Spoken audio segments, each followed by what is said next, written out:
का अनुभव कर। ये सबको नहीं मिलता, ये जनसाधारण बात नहीं है। बहुत जन्मों की कमाई के बाद ऐसा संयोग बनता है। ये कोई ऐसा थोड़ी एक छोलिया तो हो गया। भाई जी ने कितनों को छुआ होगा, केवल राधे बाबा को छुआ क्या? वो तो ऐसे दैन्य महापुरुष थे। भाई जी ने केवल राधे बाबा के चरण छुए क्या? इसमें तैयारी राधा बाबा की। भाई जी के हृदय की पूछो तो पूरे विश्व को राधा कृष्ण का प्रेम प्रदान करने के लिए हर समय उत्साहित रहते थे, लेकिन पात्र तो मिले। राधा बाबा की तपस्या, राधा बाबा का ज्ञान, राधा बाबा की पवित्रता, राधा बाबा की जन्म जन्मांतर का भजन अब फलीभूत होने को हुआ तो निमित्त बनाया श्री कृष्ण ने पूज्य भाई जी महाराज को, और जे ही चरण स्पर्श किए बदल दिया। किसने? श्री कृष्ण ने।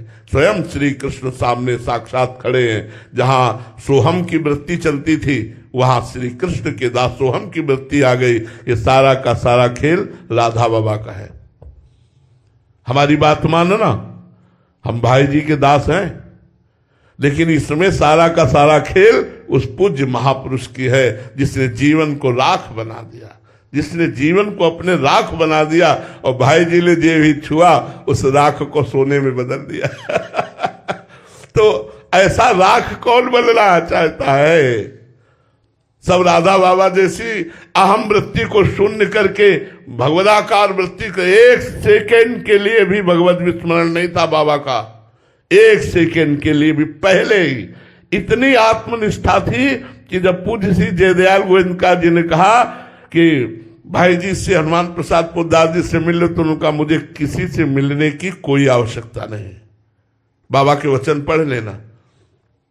जब पूज्य जयदयाल गोविंदका जी ने कहा कि एक बार आप भाई जी हनुमान प्रसाद पोद्दार जी से मिलिए, तो तुरंत बाबा के वचन थे कि मुझे कभी भी किसी से मिलने की कोई आवश्यकता नहीं, क्योंकि परिपूर्ण ज्ञान से थे, परिपूर्ण तप से थे।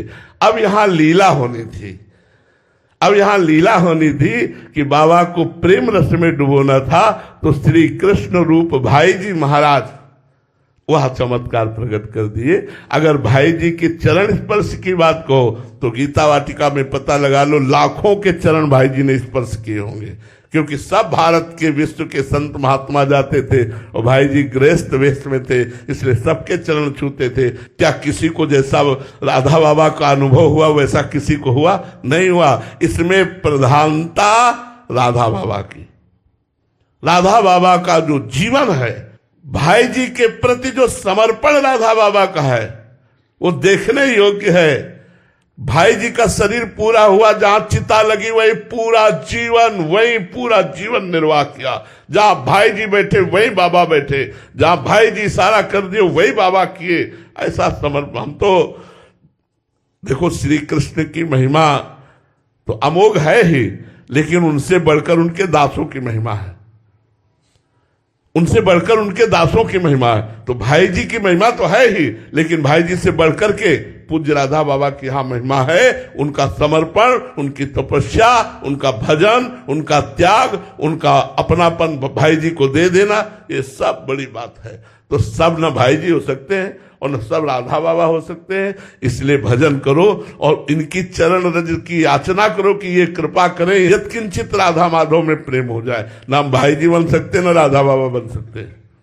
बचपन से राधा बाबा की जो साधना है वो पूर्व जन्म से चली आ रही है। छूते ही काम बन गया, छूते। जैसे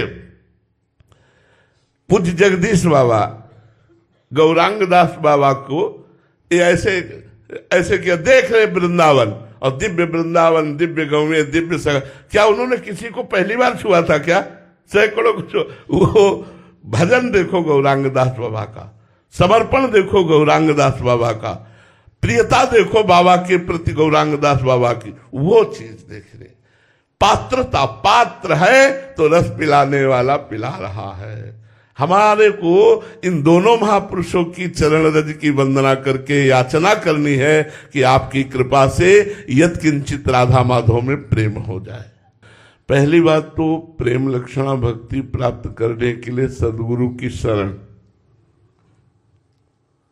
राम कृपा नासै सब रोगा, जब यही भांति बने संयोगा, सदगुरु वैद्य वचन विश्वासा और संयम यह न विषय के आशा। पहली बात तो भगवान की विशुद्ध कृपा उस पर होती है जो प्रेम लक्षणा भक्ति के मार्ग में चलना चाहता है।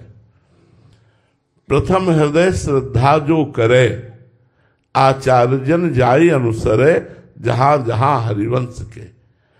जो प्रेम लक्षणा भक्ति के आचार्य हैं, पहले उनकी शरण होनी चाहिए।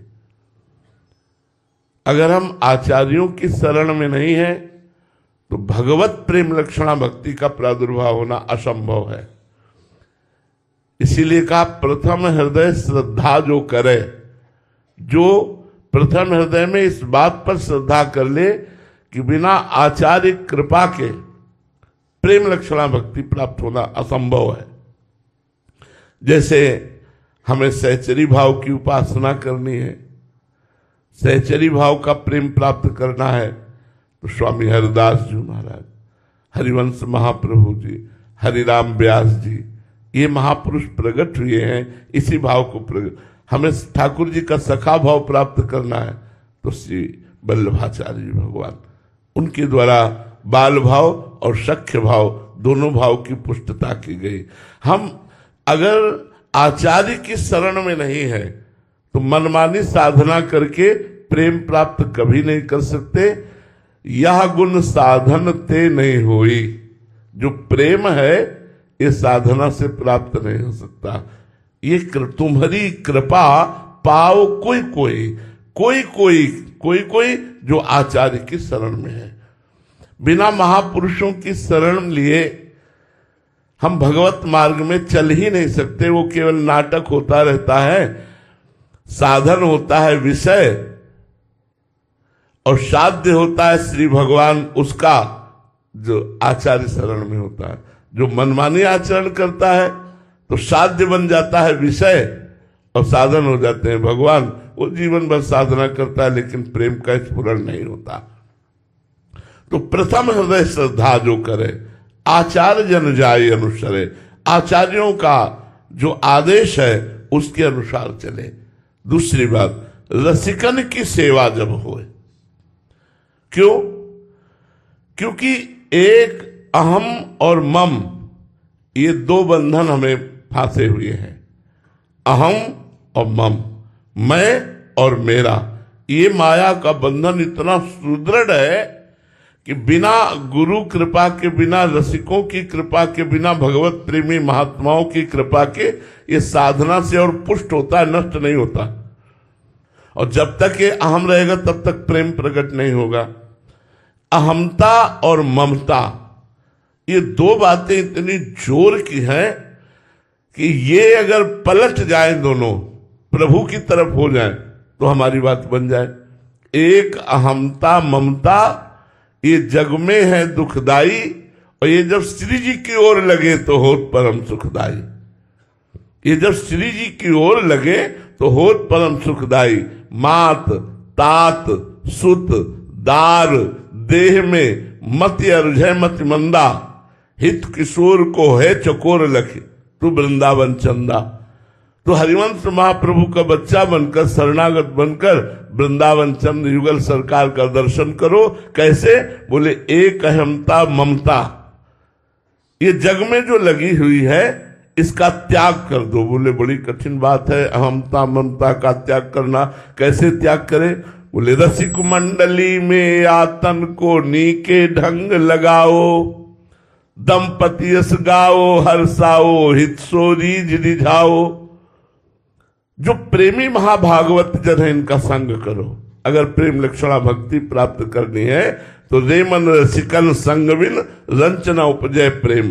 बिना रसिक महापुरुषों के, भगवत प्रेमी महात्माओं के संग के बिना भगवत प्रेम नहीं प्रकट होता। तो रसिक मंडली में या तन को रसिक मंडली सभा में बैठा लो और मन से उनकी बात सुनो, और जो वो आचरण कह रहे हैं, जो वो मंत्र नाम जप उपासना कह रहे हैं, नीके ढंग लगाओ, मन को उसी में अच्छे से लगाओ।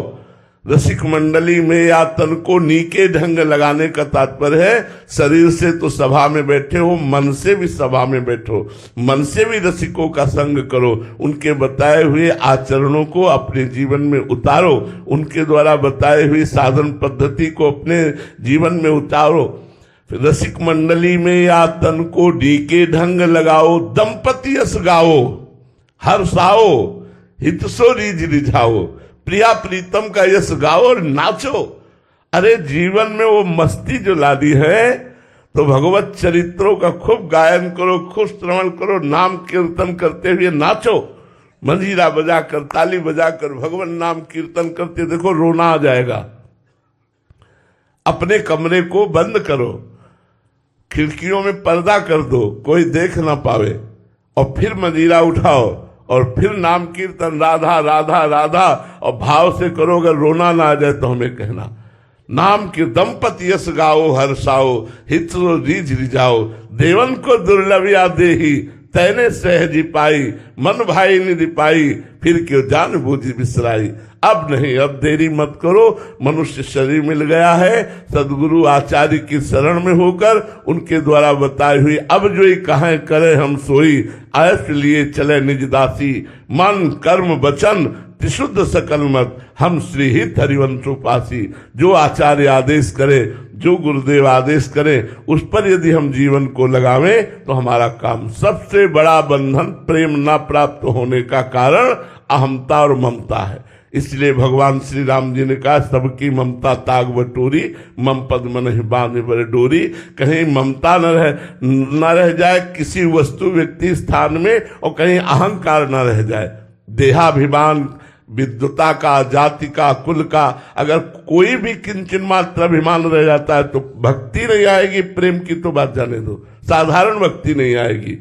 विद्या, रूप, महत्व, कुल, धन, यौवन, अभिमान, सत कंटक देखे जहां रहे न भक्त निदान, रहे न भक्त निदान, स्वांग सम नगर नारी के, विषयन हाथ बिकाए नहीं रिझवर भरतार के। जिसके अंदर ये अहंकार होता है जाति का, कुल का, विद्या का, महत्व का, प्रतिष्ठा का, धन का, उसके हृदय में भक्ति जागृत नहीं होती। ये बड़े बड़े कांटे जहां होते हैं भक्ति महारानी के कोमल चरण वहां नहीं पधारते। वो भक्ति का स्वांग करके, पाखंड करके विषयी पुरुषों से धन ऐठता रहता है, विषय ऐठता रहता है। वो भरतार श्री हरि को रिझाने की योग्यता नहीं रखता, जिसके अंदर कोई भी अभिमान होता है। भगवान को रिझाने के लिए दैन्य चाहिए, और वो दैन्य भक्तों के संग से आता है। जब हम भगवत प्रेमी महात्माओं का संग करते हैं तो सारा का सारा अभिमान हमारा नष्ट हो जाता है। इसलिए आचार्य की शरण में होकर, गुरु की शरण में होकर उनके बताए हुए मार्ग से चले। और अहमता में ही काम, क्रोध, लोभ, दोष है। अहमता और ममता शून्य होने के लिए हम भगवान नाम जप करें, लीला गायन करें, संतों का चरणामृत, संतों की चरण रज, संतों की आज्ञा का पालन, निश्चित काम बन जाएगा, निश्चित भगवत प्रेम हो जाएगा। इसके अलावा कोई उपाय नहीं। रहो गणित तत्तपसा न याति न चेद्या न निरूपणाद गृहाद्वा न छंदसा नैव जलाग्नि सूर्यो बिना महत्पाद रजोभिषेकम। ये भगवत प्रेम या ब्रह्मबोध तपस्या से नहीं होता, न बड़ी बड़ी यज्ञ करने से होता है, न सूर्य चंद्र अग्नि ग्रह उपासना से होता है, इनसे नहीं होता। ये महापुरुष की उपासना से होता है। जब भगवत प्रेमी महात्मा की आज्ञा का पालन करते हैं तो उनकी चरण रज का दासत्व जब प्राप्त होता है तो उनके चरण रज के अभिषेक से सारा अभिमान नष्ट हो जाता है और हमारे हृदय में भगवत प्रेम या ब्रह्मबोध की आकांक्षा प्रकट हो जाती है।